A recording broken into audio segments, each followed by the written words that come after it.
जय सदाशिव। शिव की कृपा चैनल में आपका हार्दिक स्वागत है। परम पिता परमात्मा सदाशिव की असीम कृपा आप और आपके परिवार पर सदैव बनी रहे। तो इसी प्रार्थना के साथ आज हम जानेंगे कि हम जो छल कपट करते हैं, झूठ बोलते हैं, तो उसका दंड कितना भयानक होता है। और शिव जी के द्वारा ब्रह्मा जी ने जो विष्णु के साथ छल कपट किया था, झूठ बोला था, तो उसका क्या दंड दिया। तो नंदिकेश्वर कहते हैं कि ब्रह्मा विष्णु के युद्ध के बीच जब शिव अग्नि रूप स्तंभ के रूप में प्रकट हुए, तब ब्रह्मा और विष्णु में शर्त लग गई कि जो भी इसके छोर का पता लगाएगा वही प्रतिष्ठावान और सबसे बड़ा ईश्वर कहलाएगा। तब ब्रह्मा जी ने छल कपट करके केतकी का सहारा लेकर झूठ बोलकर शर्त जीत ली। श्री विष्णु सत्य बोलकर शर्त हार गए। तब शिव जी से कुछ भी छिप न सका। सत्य बोलने पर शिव जी ने श्री विष्णु को अपने समान दर्जा दिया और छल कपट झूठ का सहारा लेकर शर्त जीतने पर शिव ने ब्रह्मा जी को क्रोधित होकर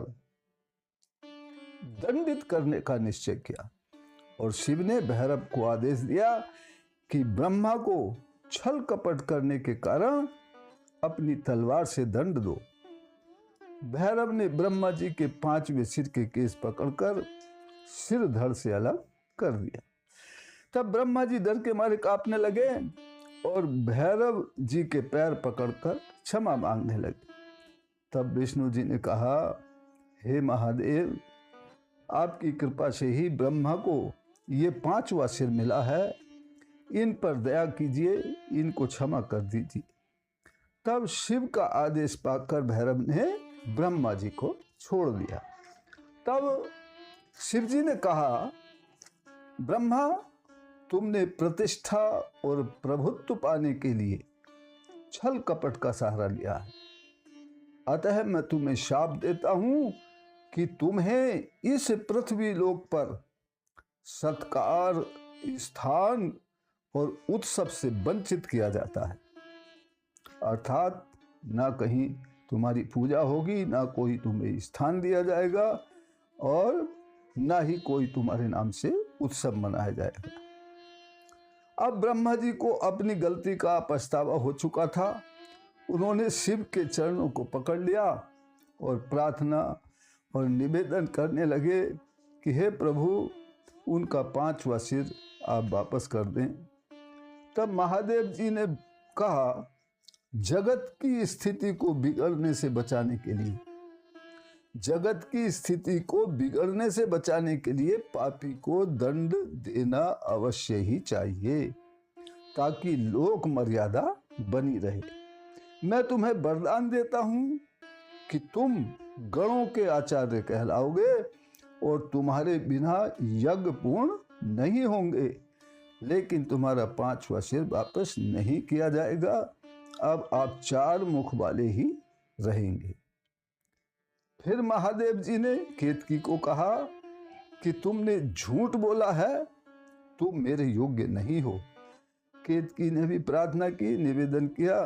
तब शिव जी ने उसे कहा कि तुम मेरे भक्तों के योग्य रहोगे, अर्थात शिव भक्तों को केतकी से कोई आपत्ति नहीं रहेगी। तो शिव पुराण की